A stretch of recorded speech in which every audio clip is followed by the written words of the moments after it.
Women's World is proudly brought to you by Telecom PNG. Telecom PNG, always there.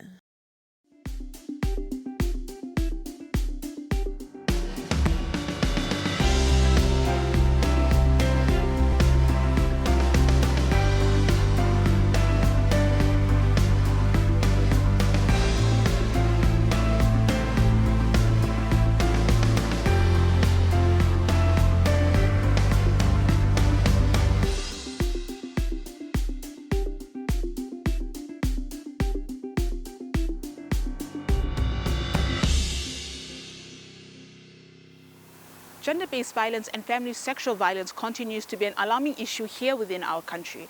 Our government, NGOs and other activist groups are continuously advocating against these issues. However, there is a lot that is yet to be done. I am Miriam Rakone and welcome to this episode of Women's World.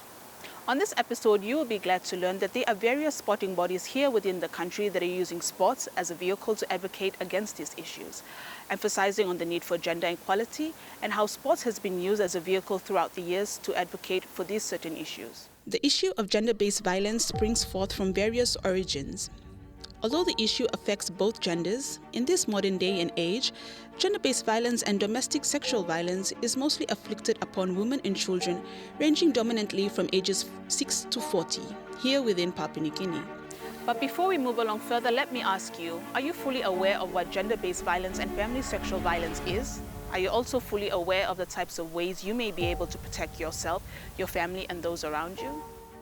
According to the Family Protection Act of 2013, which was released in aid to protect families against domestic abuse, it defines domestic violence as assault, whether physical or psychological, abuse, harassment, intimidation, stalking, offensive or indecent behavior, and the damaging of property. A family member may be a spouse, a child, a stepchild, a parent or a parent-in-law, a grandparent, a brother or a sister-in-law, and any person treated as a family member. Supporting this is the Lukautim Pikini Act of 2013, which was enacted to provide a safe guideline for the protection of children against abuse and maltreatment. Individuals, especially parents, may do best to protect themselves, their children, and those around them by educating themselves on what gender and family sexual violence is, and also by actively reporting cases of abuse and mistreatment to the nearest police station or that of the Family Sexual Violence Unit, which is located in Boroko at the Boroko Police Station, which deals with cases of family sexual violence and domestic-related cases.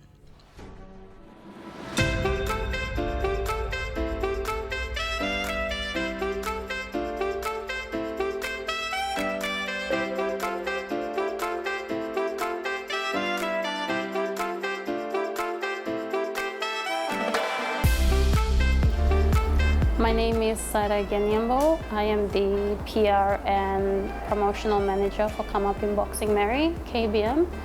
So KBM is an initiative that is aimed at promoting women's empowerment, breaking down gender stereotypes, and encouraging more women to participate in the sport of boxing. That is its overall goal. As part of reaching that goal, we have several activities that KBM runs. So firstly, we have our weekly Saturday classes. So that's from 9 a.m. to 10 a.m. every mornings at the Research National Football Stadium. And that involves training provided by True Warrior professionals to the women that join. It's a 20 kina fee for each session. We also have planned a 2-day workshop which we call Glove Up, that's happening on the 1st and 2nd of December. And that is an activity where we are currently fundraising, having fundraising activities that will support preparing for that workshop, as well as purchasing boxing gear such as wraps, hand wraps, gloves, and headgears that would help support, encourage more women to participate in boxing. I think gender-based violence is an issue that is recognized around the community as something that really needs to be addressed by us. And one thing I believe that contributes to GBV in our country is our cultural beliefs. particularly in the areas that men are the leaders and the heads, and women should be submitting to men. And I think that is a factor that sort of brings about that stereotypes and contributes to gender-based violence in our communities. Stereotypes, I believe, so socially women are seen as sort of the weaker sex, as well as being the parent or the one that takes care of the family. So if a woman was to consider having a career as well as having a family, that would be seen as something that is not sort of recognized in communities.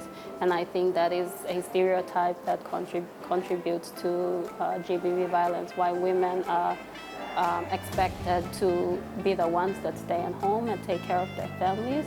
And if they do not, then they are faced by gender-based violence. I believe the government has in place policies and laws that support the prevention of gender-based violence. I think the gap is that these laws and policies are not enforced enough or are not sustainable. I think if there were activities or bodies that were in place to make sure that these laws were sustainable and also accessible to an everyday Papua New Guinean woman, I believe this would help in really addressing gender-based violence issues. So we're currently here at the Kamapim Boxing Meri Punch and Brunch fundraiser.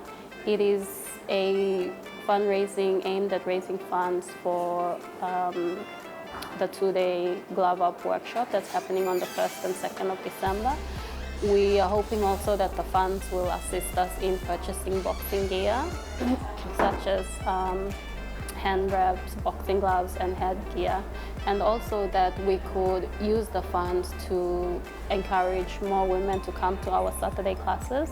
So because we understand that there may be financial constraints to our local women, we'd like that the funds we raise could pay for the sessions on Saturday morning so that more women can participate.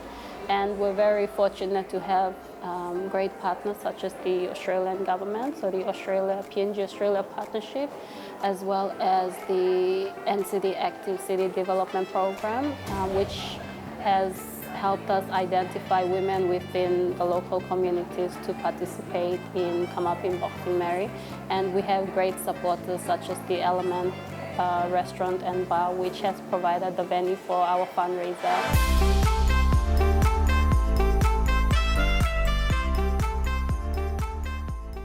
Please stay with us as we have more about the Kamapim Boxing Meri campaign when we return.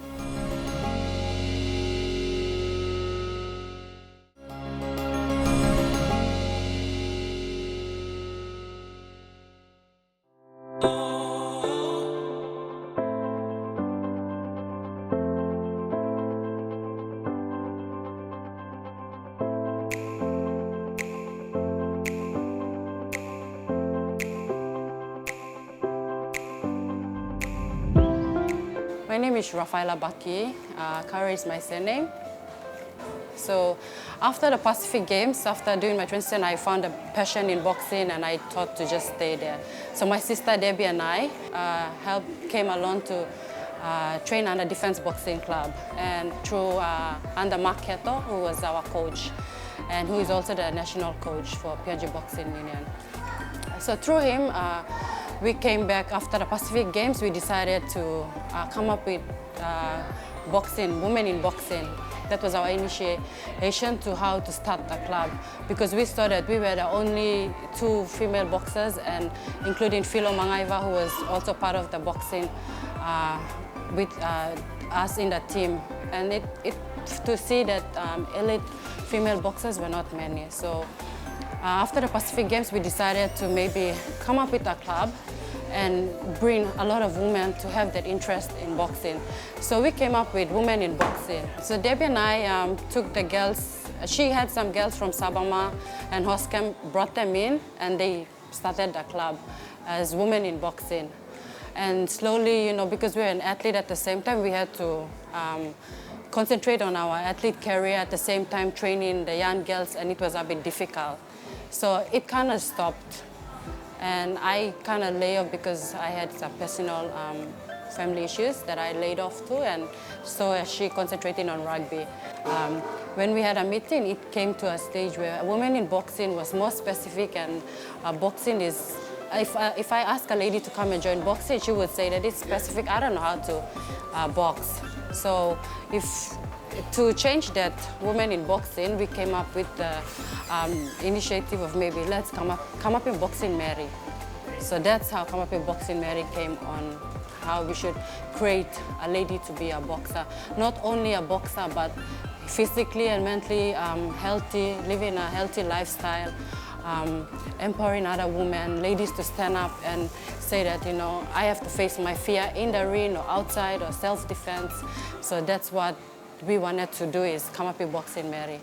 So that initiation came through my sister Debbie and myself, how we could, you know, help other ladies. And then, so through these ladies, Yana, Fuchsia, and Saida, and Neddy, they really came to help to push this happen. And now the workshop is in December 1 and 2, and we have our missions and visions for it. We want to help other ladies there.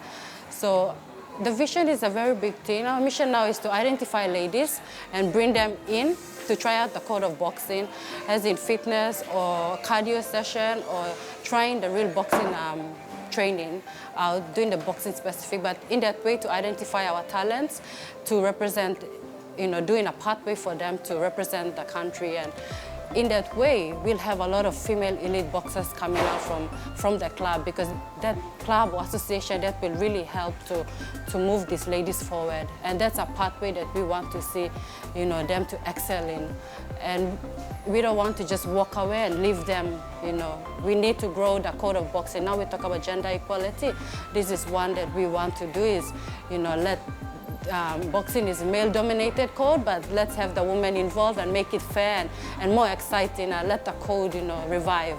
So I really would like to thank our partners that have, you know, come on, but like Element Restaurant, to have this fundraising now here to raise funds towards our workshop. It's in December 1 and 2, and then PNG Oz partnership as well for, you know, supporting us to have this KBM and NCDC active development guys, and also to True Warrior guys to lead this, you know, session now that here at the fundraiser. So I really appreciate all these ladies. Would really like to thank Fuchsia and Yana and Saida and Neddy and Debbie as well for making all this happen.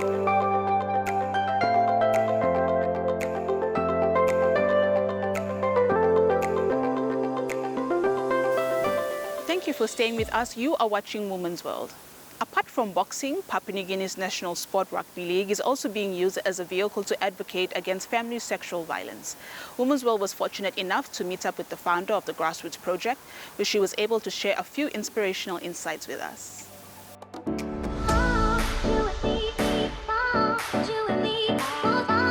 My name is Tahina Booth, and I'm the founder of the Grass Skirt Project. The Grass Skirt Project uses sport for social development, and something that we're very clear about is getting more kids and women into sport. So we collect sports equipment around Australia and we ship it back home to Papua New Guinea and give to grassroots development. The Hevea Cup is a celebration of PNG NGOs. What we want to see is our youth getting access to health promotion initiatives. And Hevea Cup will bring 408 athletes, 150 coaches and their support staff, plus crowds of, you know, we're expecting about 2,000 or so to Oil Search Stadium to play football and also receive health promotion messages. Hevea is my mother.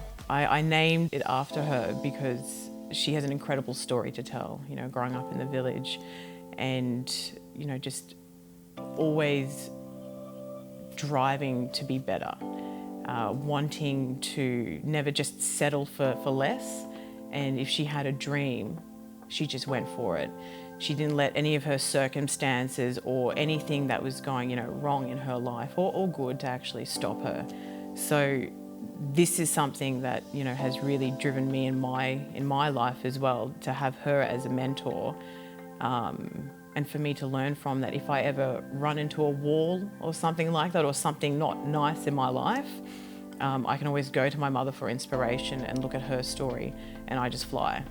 We want to see young people get access to health promotion. So for example, if there are young men and women out there that have experienced sexual violence, we want to make it easy for people to access resources, and there's no better way to actually go to a specialist. So we'll have, you know, specialist providers there, you know, giving their resources and, you know, advice on how to get into, you know, into their programs, and how they can move forward in healing, or if they want to go down the avenue of prosecuting or something like that, they'll know how to access those services. So it's breaking those barriers and making it easy for people to get through. Whether it happens to one person or, you know, a million people, it's a problem. Sexual violence has no part in my culture or anyone's culture in PNG. It shouldn't be, it just shouldn't be.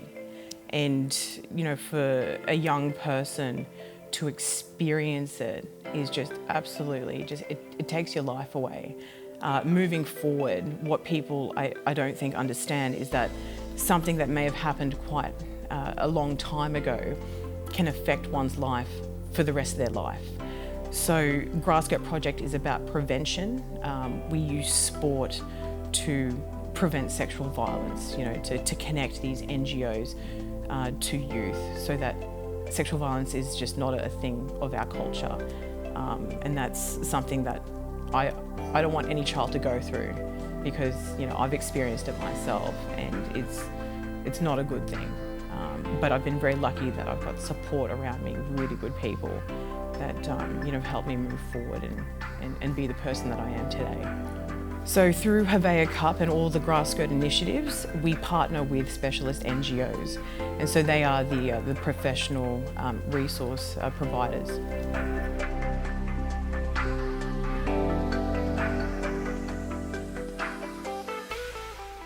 Please stay with us as we have more when we return.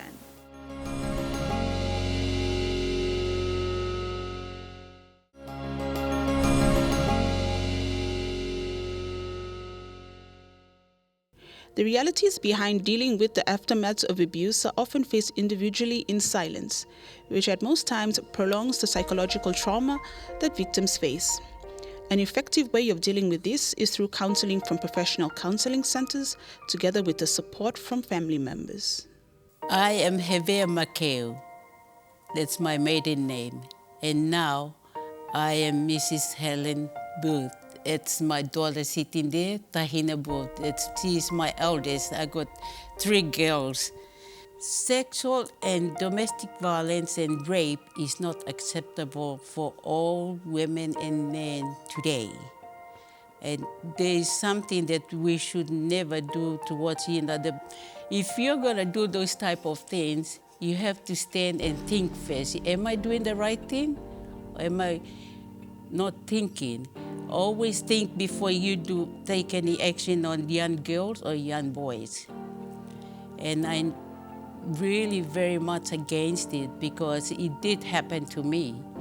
It's not the right thing to do to hurt young women or young men by their family members or relatives. So I do not accept it at all.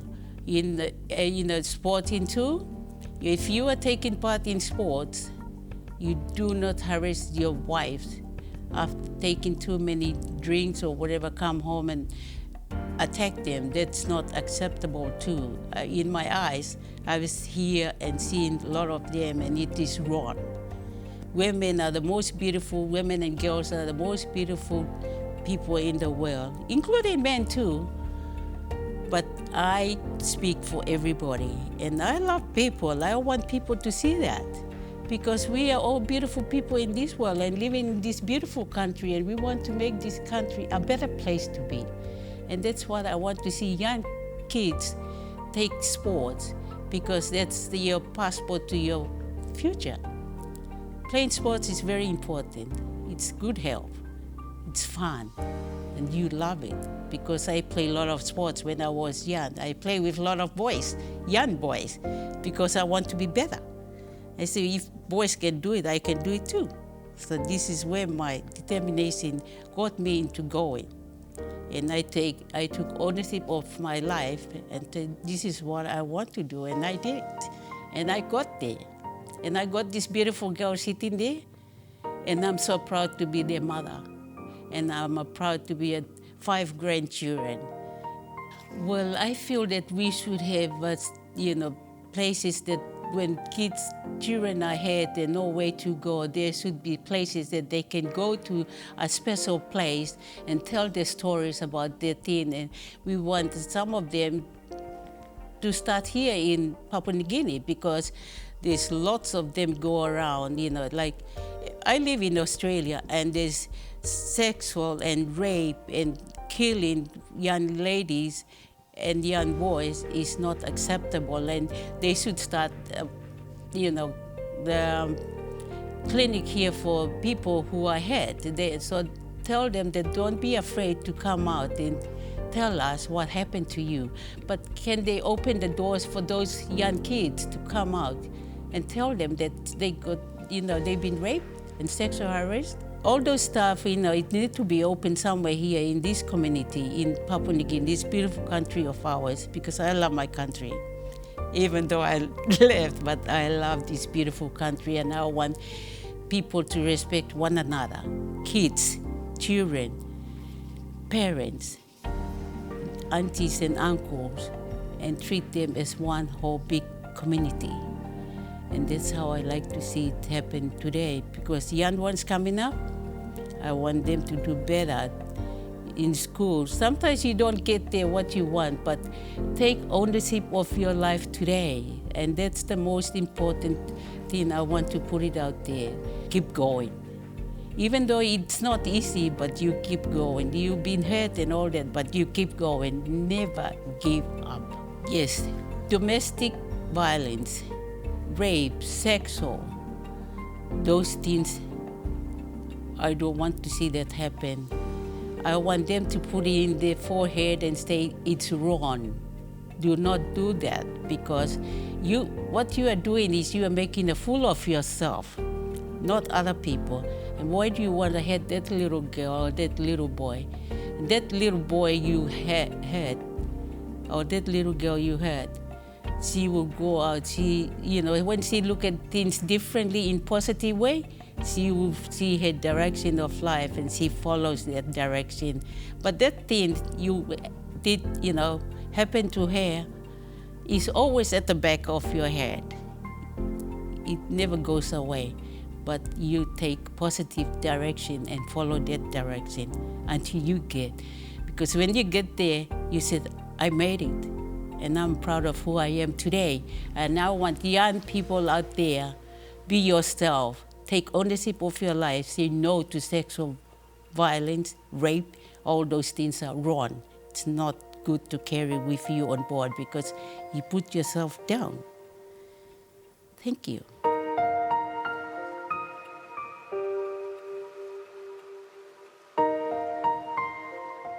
You were watching Women's World. Thank you so much for your time, but unfortunately we have now reached the end of our program. If there is a story you would like to share with us, or if you would like to know more about our program, please do not hesitate to contact us via the link that is appearing on your screen now, and simply by liking our Facebook page. Until next time, I am Miriam Rakone. Goodbye for now.